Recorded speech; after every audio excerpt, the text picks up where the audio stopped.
The United States government is set to repatriate a sum of $52.88 million to Nigeria from the assets seized from the former Petroleum Minister, Diezani Alison-Madueke, and our associates.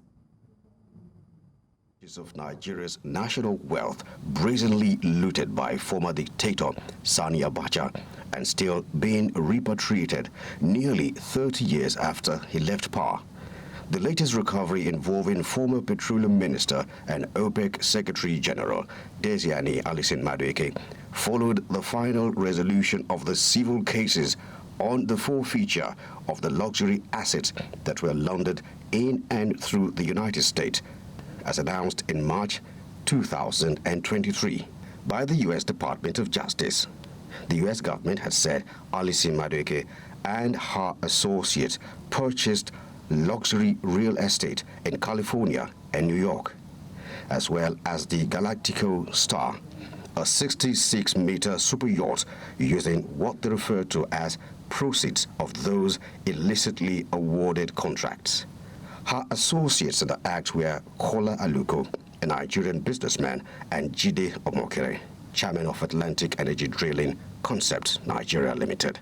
Nigeria's Minister of Justice and Attorney General of the Federation, Lateef Fagbemi, rolled out the federal government's plan for the recovered funds. Today, the execution of the asset return agreement between the Federal Republic of Nigeria and the United States of America concretizes the repatriation of approximately $52.88 million arising from the forfeiture of the Galactica assets linked to the former Petroleum Resources Minister, Diezani Alison-Madueke, and her associates. The United States Ambassador to Nigeria, Richard Mills, called for the judicious use of the recovered assets for the benefits of Nigerians. The disbursement of this nearly $53 million has been agreed upon through negotiations between our two governments.